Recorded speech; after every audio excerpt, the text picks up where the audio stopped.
Very few people truly know how to manage money. It's a very sophisticated business of taking a large sum and saying, I'm going to put it in an investment that's secure, that's going to turn out a reasonable profit every year. Very difficult. Very, very difficult. Very few people have that kind of knowledge. I've placed many structures over the years for clients. We've done it on both sides of the fence, plaintiff and defense work. The good examples, a young woman whose husband died a horrible death, electrocuted on mining equipment in front of his 13-year-old son. At the time he died, she had 3 children. She was working as a food checker.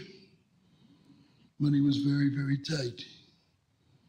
Ultimately, the case was settled. Structure was put in place, and the interesting benefits became apparent. Number one, because she had to support 3 children, she couldn't do it on a food checker's salary at a market, so she went to real estate school, and she wound up being a whiz of a saleswoman and was making good money. So now getting the structure tax-free was a huge benefit because she was actually earning considerable money. The next benefit was the gentleman that she had started dating after the several years of litigation had gone on. When he found out that the money was structured and not a lump sum, took off. A real benefit.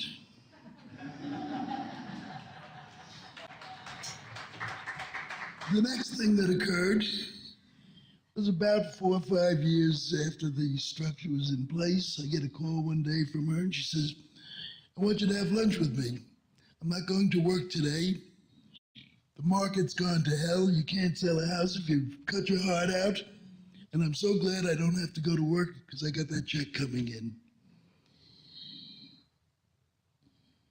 Another example, a young man in Texas, terrible injury. He was in the Army. They were on maneuvers. He was the radio man for the company. He was down past Needles, between Needles and Searchlight. Lieutenant says, take a hike up to the top of the hill, maybe you'll reestablish contact. Antenna on the radio hits a 63,000 volt line. He loses both legs. Horribly, horribly injured. Ultimately, the case is settled. First thing we say is, young man, well, number one, there's $25,000 cash. You're to go down to Mexico and have a hell of a time, which he did. The rest was structured. Some capital left out because he wanted to open a quarter horse farm.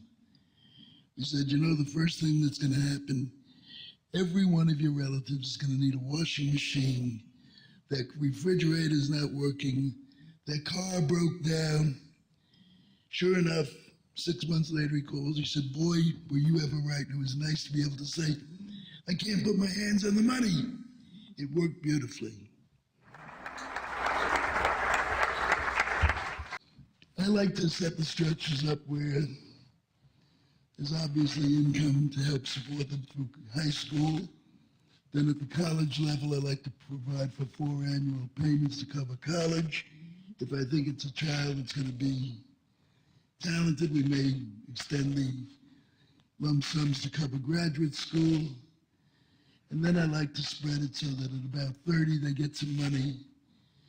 And at 40, they get the balance. I figure at 30, they can be an idiot once, blow part of it, but at 40, if they haven't learned, nothing's going to help them. When you have the disabled, then I like to spread it over the entire lifetime, because there you have a different problem, and you obviously have to protect over the lifetime.